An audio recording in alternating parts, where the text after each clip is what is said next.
ही आपली भेंडी फ्राय तयार करून झालेली आहे। नक्की ट्राय करून पहा। असेच नवीन व्हिडिओ पाहण्यासाठी चॅनलला सबस्क्राइब करा। ही तुपामध्ये बनवलेली भेंडी आहे आपण। ही मुलांच्या टिफिनसाठी एकदम परफेक्टली आहे। आपण आज भेंडी फ्राय बनवायची आहे। त्यासाठी लागणारी ही भेंडी स्वच्छ धुवून घेतलेली आहे। आता हिला कट करून घेऊयात आपण। त्यासाठी लागणारे साहित्य पाहूयात। लसूण आणि ही कढीपत्त्याची 2 फांदी। यापासून आपण 1 नंबर भेंडी बनवायची आहे। ही भेंडी आपली कट करून झालेली आहे। आपण असे काप करून घेतलेले आहेत। एका भेंडीमध्ये हे 2 तुकडे झालेले आहेत। आपले 2 तुकडे केल्यामुळे ही छान फ्राय होईल। मिक्सरला आपण हा लसूण, हा कढीपत्ता, जिरे अर्धा चमचा, हे मीठ आहे चवीनुसार, हे शेंगदाण्याचं वाटण आहे 1 चमचा। हे आपण आता मिक्सरला काढून घ्यायचे। हे आपलं मिक्सरला वाटून झालेलं आहे।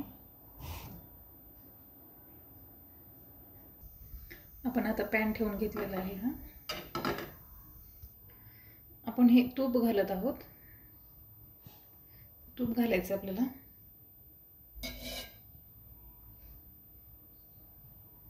2 चमचे घातलेले आहे मी। त्यामध्ये हळदी, आता ही भेंडी घालून घ्यायची।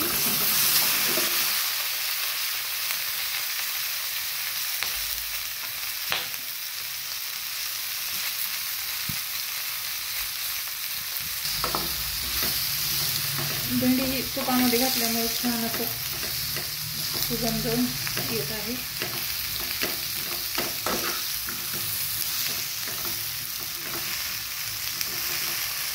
याला छान फ्राय होऊ द्यायचे आपल्याला। ह्या भेंडीला आपण 2 मिनिट झाकून घेऊयात। छोटीशी वाफ द्यायची। आपण हे झाकण काढून घेऊयात।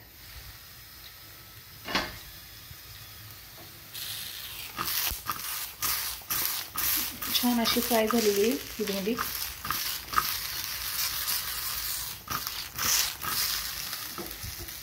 आता यामध्ये आपण मिक्सरला काढलेलं ते वाटण घालायचे।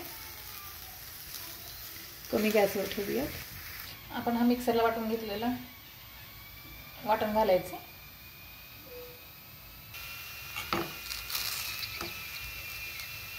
हे छान मिक्स करून घेऊयात।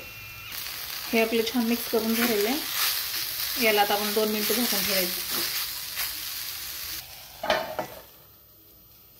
चला पाहूयात आपण कशी झालेली आहे। छान अशी फ्राय झालेली आहे ही भेंडी आपली। कमी वेळेमध्ये मुलांच्या टिफिनसाठी खूप छान आहे। कुरकुरीत झालेली आहे। यामध्ये आपण तिखट नाही घातलेलं, त्याच्यामुळे मुलांसाठी खूप परफेक्ट ही भाजी आहे। खूप परफेक्ट आणि कुरकुरीत झालेली ही भेंडी आपली। मुलांच्या टिफिनसाठी हे ती छान पर्याय आहे आपला। कमी वेळेत होणारी, याच्यामध्ये तिखट नाही वापरलेला आपण।